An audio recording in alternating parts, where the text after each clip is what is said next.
Perkenalkan, kami dari kelompok 8 akan membahas tentang jelajah virtual pada bangunan yang ada di game Assassin's Creed Black Flag. Sedikit info tentang Assassin's Creed Black Flag, menceritakan zaman keemasan pembajakan dan dunia baru yang berlatar belakang waktu di abad 18, yang mengundang Edward Kenway, anak laki-laki muda yang kurang ajar dari seorang pedagang wall, memimpikan emas dan tidak dapat menahan godaan kehidupan yang mulia di laut lepas.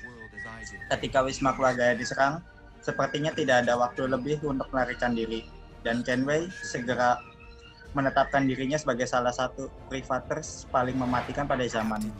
Tapi keserakahan, ambisi, dan pengkhianatan mengikutinya. Dan ketika bukti konspirasi yang melumpuhkan mulai muncul ke permukaan, mengancam untuk menghancurkan semua yang dia sayangi. Kenway tidak dapat menahan keinginannya untuk melakukan pembalasan, maka dia ditarik ke dalam pertempuran berabad-abad antara Assassin dan Templar. Lanjut kepada bangunan yang akan diulas pertama. Bangunan yang pertama yang akan kami ulas adalah Cathedral of Havana. Cathedral of Havana sendiri merupakan sebuah gereja Katolik. Cathedral of Havana secara lengkap disebut La Catedral de la Virgen María de la Concepción Inmaculada de la Habana, yang artinya Katedral Perawan Maria yang dikandung tanpa noda. Merupakan sebuah gereja yang terletak di Havana, Kuba. Katedral merupakan salah satu dari 11 gereja Katolik di Pulau Plaza de la Catedral di Calle Emprado. Menurut sejarah, katedral dibangun sekitar 1748 dan selesai tahun 1777. Katedral ini berfungsi sebagai kursi keuskupan agung Katolik Roma San Cristobal de la Habana, dan fakta yang cukup menarik adalah pernah diletakkannya jenazah Christopher Columbus pada tahun 1796 sampai 1898. Selanjutnya, gaya arsitektur pada Katedral Havana ini menggunakan gaya arsitektur barok, di mana arsitektur barok sendiri di Italia muncul pada abad ke-16. Arsitektur ini pada awalnya menganut perbendaharaan dari arsitektur Renaissance yang berasal dari Romawi, namun kemudian diterapkan dengan cara yang sedikit berbeda pada arsitektur barok. Nah, arsitektur barok ini digunakan sebagai bentuk ungkapan kejayaan sebuah gereja Katolik karena pada masa itu keadaannya yang absolut. Gaya arsitektur barok dapat dilihat pada fasad bangunan Katedral Havana ini karena banyak ditemukan lekukan-lekukan ganda yang berubah menjadi struktur pilar seperti yang terlihat pada fasad bangunan. Pilaster ini banyak digunakan sebagai elemen estetika pada bangunan. Pedimen yang digunakan juga adalah ciri khas barok yang lainnya terdapat pada Katedral Havana ini. Pada fasad pun terlihat asimetris. Hal ini karena menara lonceng yang besarannya tidak sama, yang dimana menara lonceng kanan lebih besar dari yang kiri, sehingga mendapat julukan asymmetrical bell. Cathedral of Havana ini juga dijuluki satu-satunya bangunan gaya barok yang pada fasadnya asimetris. Tampak menara lonceng yang asimetrik ini dari segi besaran, di mana menara yang terletak di kanan jauh lebih besar dari yang di sisi kirinya. Selanjutnya, atap Katedral Havana didominasi oleh genteng berwarna orange dan terdapat sebuah dom yang terdapat 8 kubah dan di puncaknya terdapat salib sebagai lambang gereja. Dan atap dari katedral ini memiliki bentuk salib. Bentuk dom sendiri ditopang oleh 8 lengkungan flying arches. Untuk ornamen lainnya, gaya jendela yang terdapat pada bangunan Cathedral of Havana ini adalah gaya rosette. Gaya rosette ini ciri dari arsitektur gotik, namun pada arsitektur barok, jendela rosette memiliki bentuk yang kompleks. Tidak hanya lingkaran saja seperti yang ada pada Cathedral of Havana ini.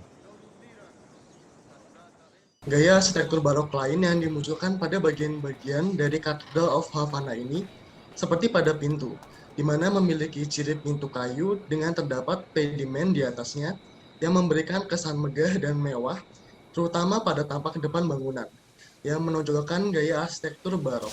Selanjutnya adalah terdapatnya ukiran-ukiran pada bagian bangunan yang dinamai sebagai heavy cornice, di mana heavy cornice sendiri merupakan ciri khas dari arsitektur barok. Dan heavy cornice ini dapat ditemui di beberapa sisi Cathedral of Havana ini. Sekian penjelasan dari kelompok kami tentang bangunan pertama, yaitu Cathedral of Havana. Lanjut pada bangunan kedua yang akan kelompok kami bahas adalah Basilica Menor de San Francisco de Assis. Merupakan sebuah bangunan keagamaan yang berada di Havana, Kuba. Bangunan ini memiliki gaya arsitektur barok dengan ketinggian mencapai 42 meter atau sekitar 138 kaki, yang secara visual tampak depan bangunan terlihat simetris dengan puncak berupa menara lonceng di bagian tengah, dan bagian depan bangunan juga dilengkapi 3 akses pintu masuk.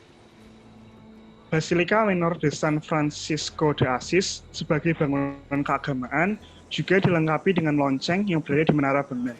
Secara visual, menara ini berada di sisi depan bangunan yang dibagi menjadi 4 bagian, di mana bagian paling bawah menyatu dengan area lantai dasar yang digunakan sebagai akses untuk keluar dan masuk pada bangunan. Sedangkan 3 bagian lainnya difungsikan sebagai tempat di mana lonceng itu berada. Selain itu, lonceng-lonceng yang ada di menara ini tidak hanya berjumlah 1, namun terdapat beberapa lonceng di setiap levelnya. Awalnya, di ujung menara lonceng ini terdapat patung dari Santo Franciscus dari Assisi. Namun karena bencana angin topan yang terjadi pada tahun 1846, patung ini pun hancur dan kini digantikan dengan simbol salib gereja Katolik. Selanjutnya, pada sisi kiri dan kanan bangunan terdapat lorong yang menyerupai struktur yang kita sebut sebagai flying buttress, di mana lorong ini dapat ditemukan di teras yang berada di lantai 2 bangunan. Lalu berikut merupakan gambar situasi di sekitar bangunan ketika dilihat dari atas, di mana bangunan ini berada di dekat area dermaga atau pelabuhan kapal, di mana banyak dijumpai kapal-kapal berukuran kecil, sedang yang sedang berlabuh di sana. Secara geometri ketika dilihat dari atas, bangunan ini memiliki bentuk memanjang ke belakang dengan bentuk atap pelana yang dimodifikasi menjadi beberapa pelana setengah lingkaran dengan orientasi vertikal dan horizontal. Selanjutnya, berikut merupakan detail dari lubang jendela yang dapat ditemukan di lantai 2 pada sisi depan bangunan. Lubang jendela ini berukuran cukup besar untuk dilewati oleh seorang manusia dewasa. Lubang jendela ini juga dihiasi dengan ornamen teralis besi yang salah satu fungsinya adalah menjaga keamanan bangunan. Berikut merupakan detail pintu masuk dari bangunan Basilica Menor de San Francisco de Assis.